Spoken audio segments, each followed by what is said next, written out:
हम नाए महाराज हैं, हम जानी थे तुम लोग घबरा गए हो कि यही महाराज आए। हम महाराज नाए हैं, हम महाराज के दरबारी हैं, देवढ़ीमान हैं। देखिए यह हमारे महाराज जौहर सिंह का राज दरबार है और हम महाराज जौहर सिंह के राज दरबार में नौकरी करता हूं, रखवाली करता हूं। आप लोगों के सामने देखिए जिला फिरोजाबाद के महाराज जौहर सिंह, महाराज जौहर सिंह अब अपने दरबार में पेश होते हैं।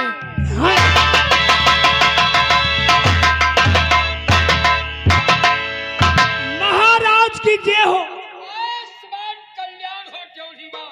फरमाइए मालिक, फरमाइए मालिक। जिधर मैं देखता हूँ सन्नाटा सा छाया है। सन्नाटा?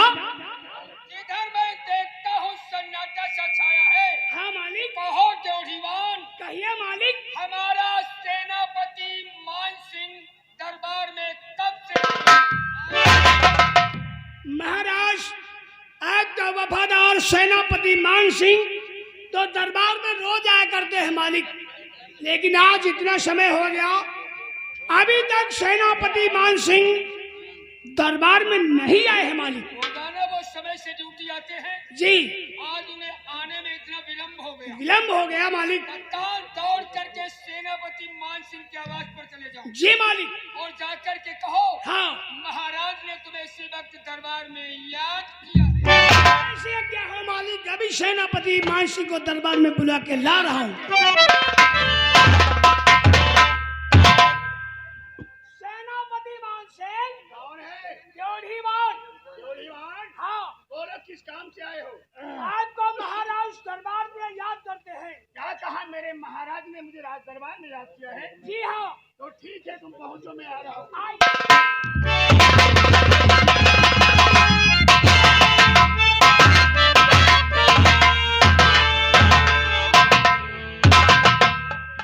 मैं तहजीब के सरखमसर ये मेराज करता हूँ। मैं अपने महाराज को नमस्कार हाजरे खिदमत हूँ, हाजरे खिदमत हूँ। इरशाद हो नेक नाम, किस लिए की इंतजारी कहो क्या है मुझसे?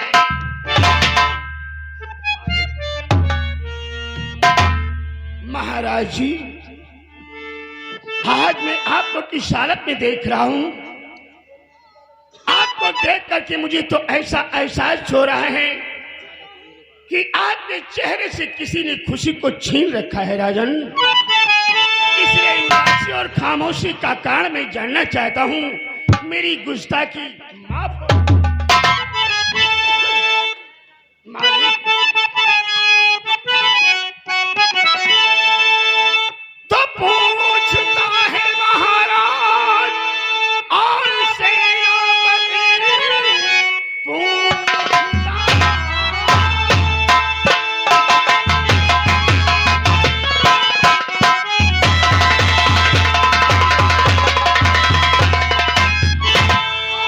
महाराज सेनापति आपका चेहरा क्यों आज गमगीन है? आप ऐसे मुझे और हैं दिखते जैसे जल बिन की प्यासी।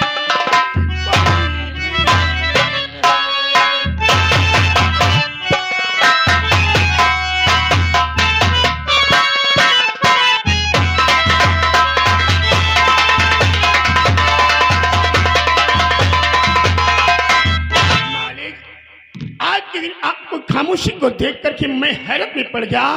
आखिर बात क्या है, उदासी का कारण क्या है? मैं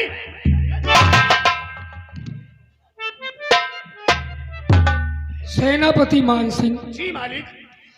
आज मुद्दतों से एक बात हम अपने दिल में छिपाए हुए बैठे हैं। आज तुम हमारी इस हालत को देखकर हमें वो बात बताने पे मजबूर कर दिया।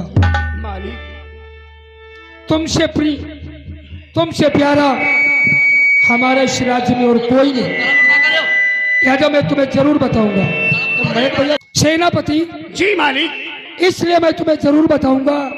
वही तो मैं तुम मेरी परेशानी और उदासी का कारण जानना चाहते हो जी मालिक। तो सुनो मेरी बात। बाजा वाली बंद है भैया। हरिया पुत्र क्या कहूँ हाल सेनापति आपसे क्या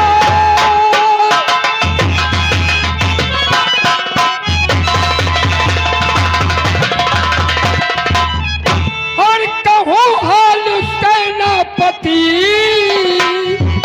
कर कहूँ का पुता है जमीन आसमां।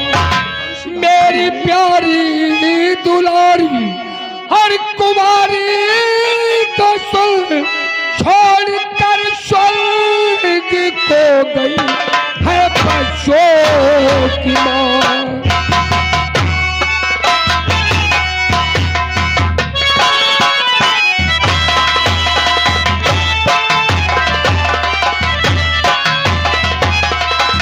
मेरे कहने का तात्पर्य यह है कि जब से हमारी महारानी जी भैया माइके सही करो है। बिल्कुल बुद्ध काट रहे का हैं। हम लोग बोल रहे हैं का माइके स्वर बनाए रहे।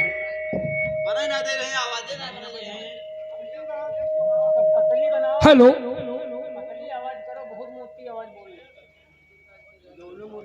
हेलो,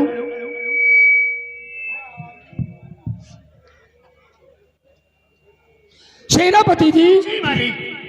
जब महारानी का स्वर्गवास हो गया वो दो छोटे छोटे बच्चों को छोड़कर भगवान को प्यारी हो गई।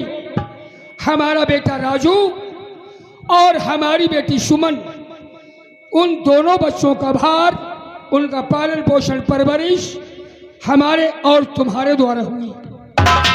तब से हम महारानी के गम में रातों दिन मुब्तला रहते हैं। वही सोचा करते हैं आज के दिन यदि महारानी होती और हमारे ये दोनों बच्चे कैसा खुश नजर आते। रातों दिन बच्चों के प्रति हम सोचा मैं क्या सही कर। सेनापति जी जी मालिक। इसी वियोग में हम परेशान रहते हैं और वही हम काफी समय से बैठे बैठे सोच रहे थे। मालिक, मालिक आप तो अच्छी प्रकार से जानते हैं कि उस परमपिता परमात्मा की कितनी बड़ी नजरें हैं। उस परमपिता परमात्मा ने हमें और आपको सारी संसार को अगर इस सरजमी पे भेजा है तो उसे ले जाने का हक हो। इसलिए मेरा कहना यही है मालिक, मालिक और देने वाला वही, लेने वाला वही,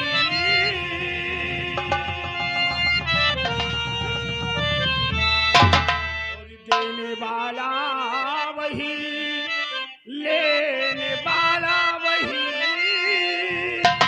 चिंता करने की कोई जरूरत नहीं।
अगर इस सरजमी पे हमें और आपको सारी संसार को भेजा है तो उसे ले जाने का। बिल्कुल बिल्कुल सेनापति जी, कहा है तुम्हारा कहना है कि लेने वाला वही और देने वाला वही एक परम पिता परमात्मा है। तुम्हारी ये बातें हमारे दिल में एकदम ज्ञान पैदा कर दिया, इसलिए हमें कहना पड़ता है सेनापति जी। अरे आपका कहे न सेना और पति ठीक है, आपका कहे न सेना और पति ठीक है, इस जहां में किसी को रहना नहीं।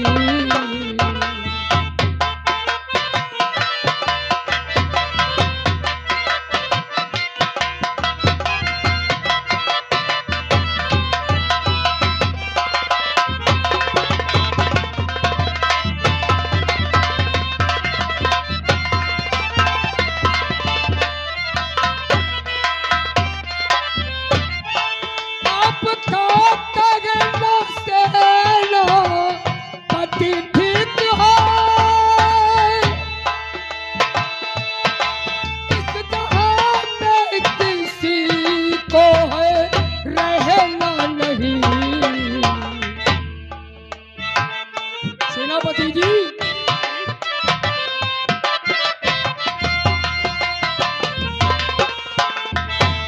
दोनों बच्चों को मेरे बुला लाइए,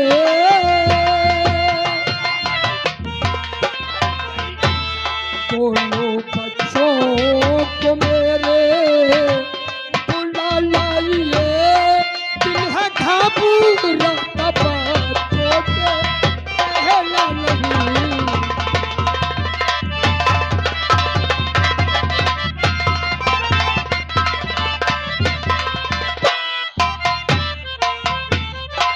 घबरा बिल्कुल ठीक है। इस संसार में जो आया है उसे एक दिन जाना ही जाना है। आना जाना बारी बारी हर बशर का काम है। आने का मतलब जन्म और जाने का मरना। तत्काल दौड़ करके राजमहल चले जाओ और हमारे बेटे राजू को और हमारी बेटी सुमन को बुला के बहुत जल्द से जल्द राज दरबार में पेश करो। लेकिन बच्चों से जो हमारी आपके बीच में भी ये बातचीत हुई है, ये किसी प्रकार की जानकारी हमारे बच्चों को नहीं होना चाहिए, नहीं तो बच्चे अपनी माँ के गम में परेशान होंगे और उनकी पढ़ाई लिखाई पर फर्क पड़ जाएगा। तो ठीक है, जाओ। ठीक है मालिक।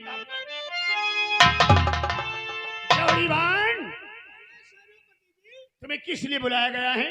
किस लिए बुलाया? इस राज दरबार से बहुत जल्द के साथ राजमहल चले जाओ। राजमहल? जी हाँ। किस काम के लिए? मेरे महाराज के राजकुमार राजू को तो अच्छी प्रकार से जानते हैं। क्यों नहीं सेनापति? और राजकुमारी बेटी सुमन। सुमन दोनों बच्चों को बहुत जल्द के साथ में बुलाकर खिलाओ। हाँ। और राज दरबार में अभी जा रहा हूँ सेनापति जी।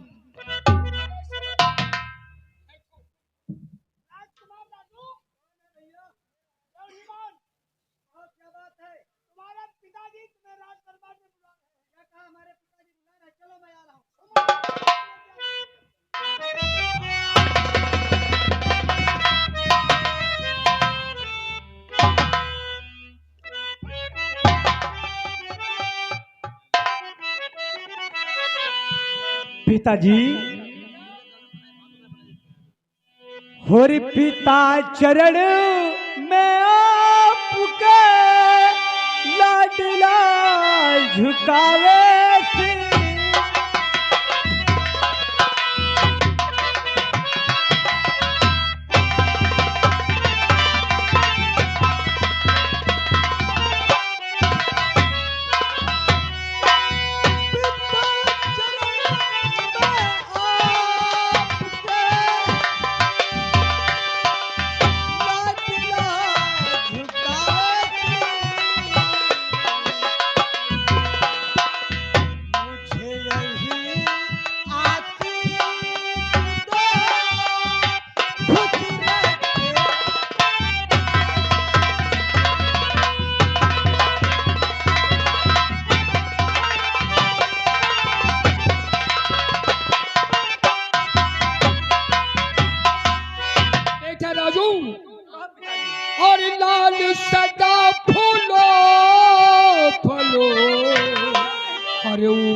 तेरी बढ़ जाए।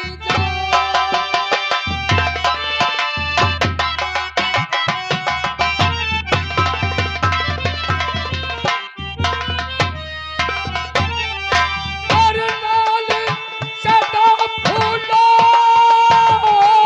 फलो, उम्र तेरी बढ़ जाए।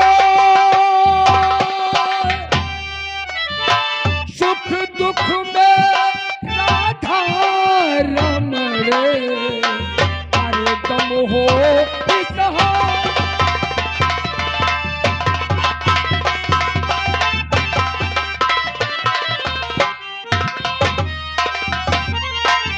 आशीर्वाद के साथ साथ हम क्या देखते हैं बेटा, आज तुम यूं ही अकेले स्कूल जाने के लिए तैयार होकर के आए हो और तुम्हारी बहन सुमन अभी तक क्यों नहीं आई? पूछते तो अवश्य बताऊंगा पिताजी। बोलो। बहन हमारे लिए टेबल पे नाश्ता लगा रही थी, नाश्ता? तभी तक मुझे। नहीं, क्या कहा? बहन नाश्ता बना रही थी? जी हाँ। और महल की जो ये सब नौकर और दासियां हैं, ये सब कहाँ नौकरों चले से गए? काम सब नहीं लिया जाता पिताजी। हमारी बहन का कहना है कि भैया अगर जो हम अपने हाथों से कोई कार्य नहीं करेंगे तो हम जीवन में कैसे कार्य और वो कैसे संभालेंगे। कल उसकी शादी हो जाएगी, अपनी ससुराल चली जाएगी, तो क्या उनके साथ में नौकरानियां भेज देंगे हम? सेनापति जी सुना कुछ? सुमन की सोच कितनी अच्छी है। बहुत अच्छी है, क्योंकि उसे अपना घर छोड़ करके एक ना एक दिन पराए घर पे बसेरा करना होगा। जाना है, पराए घर जाना है। माना उसके सास ससुर ने कह दिया कि सुमन को अपने हाथ से नाश्ता बना के हमें खिलाओ, और जब बनाना ही नहीं मालूम होगा तो कैसे बनाएगी? सच कहती है मालिक। लिहाजा इसी से ठीक है बेटा, लेकिन ठीक है। जाओ जाओ बेटी सुमन कुछ को हो भोजन के सकता साथ- है, उससे कुछ जानकारी भी करना है, इसलिए सुमन को बहुत जल्द से जल्द दरबार में बुला लो।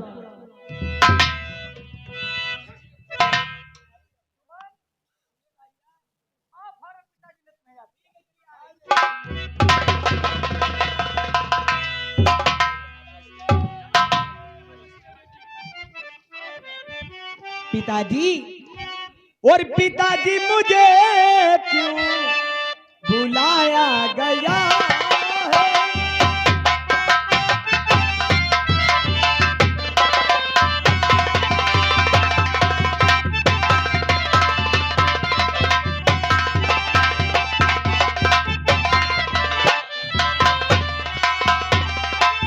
और पिताजी मुझे क्यों बुलाया गया है? बुलाया गया है, ये दरबार देता सजाया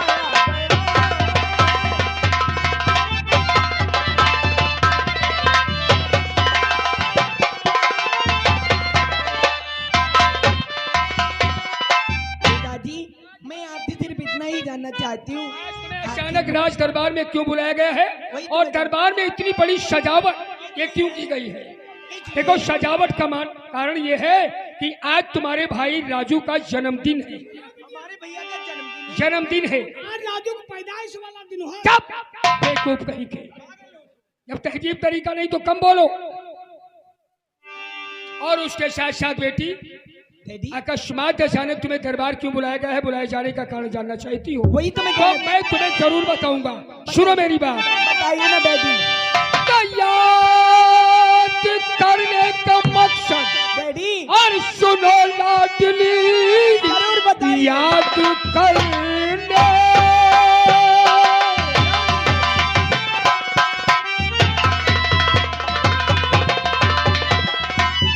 और सुनो लाडली,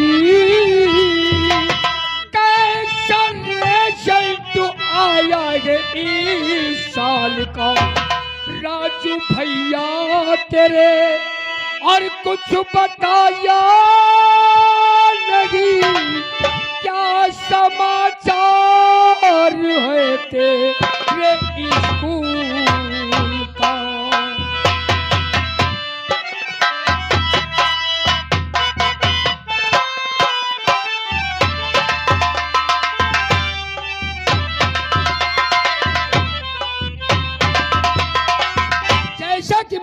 तरह से मालूम है जी डैडी। कि तुम्हारा परीक्षा फल आउट हो गया, परंतु अभी तक तुम दोनों ने अपनी पढ़ाई के विषय में हमें नहीं बताया कि कौन लड़का किस डिवीजन से कैसे पास हुआ है।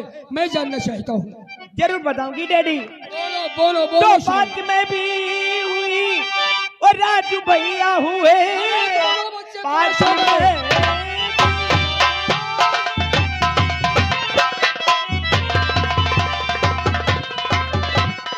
और राजू भैया हुए अब कुछ का पिताजी ठिकाना नहीं। हाँ बेटी, ट्यूशन पढ़ने को दिल चाहता है पिता, आपसे करके कोई बहाना। शाबाश।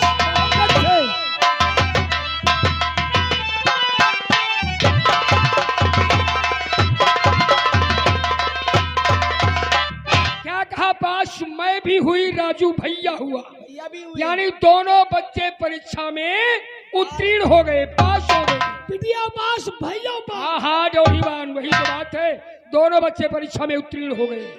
परंतु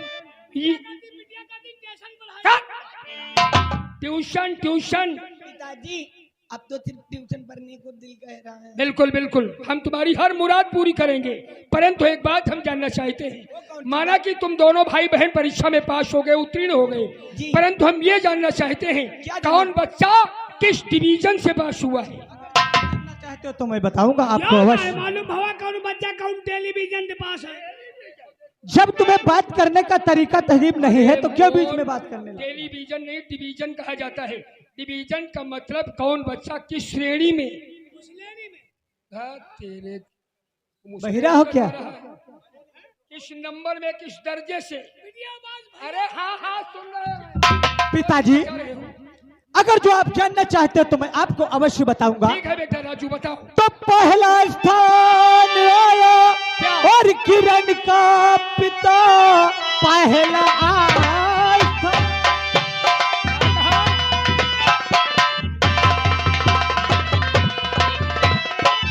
और किरण का पिता दूसरे में राजू हुआ पास है।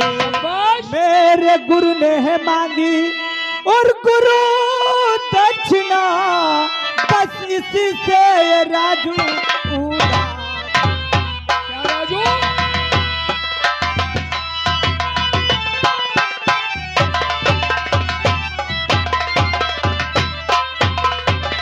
सेनापति जी, हमारी बेटी सुमन का स्थान परीक्षा फल में फर्स्ट डिवीजन, पहला स्थान। पिटिया पहला।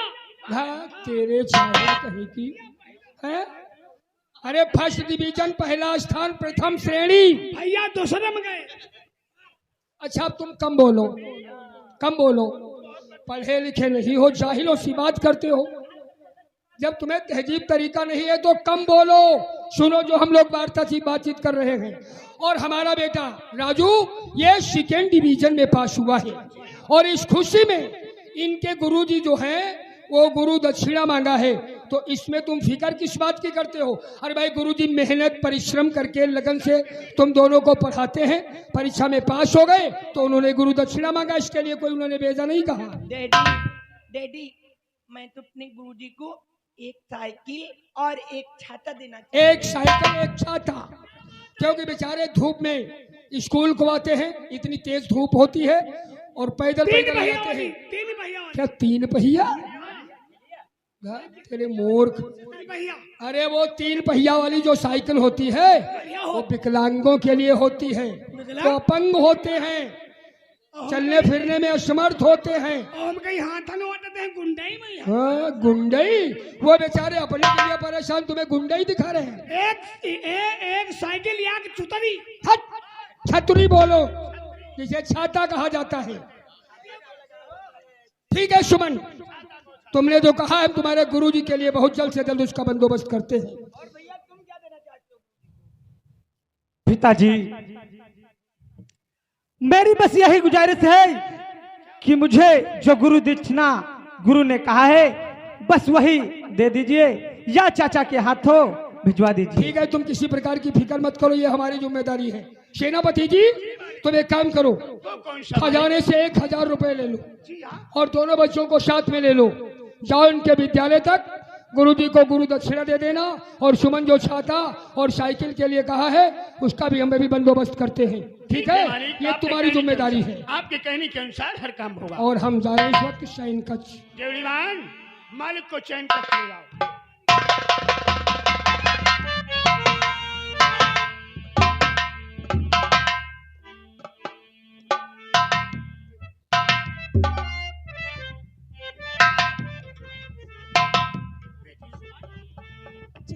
चाचा जी,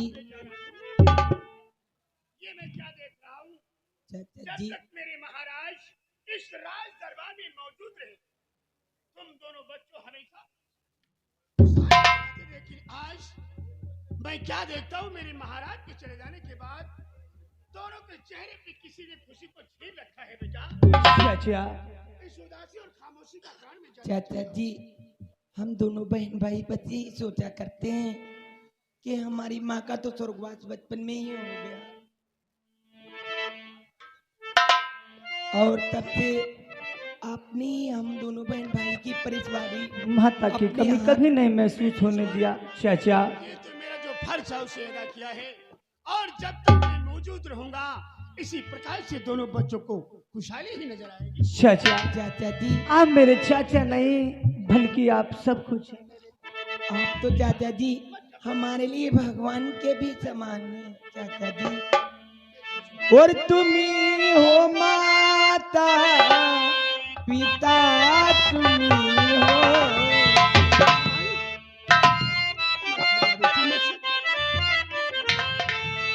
और तुम ही हो माता पिता,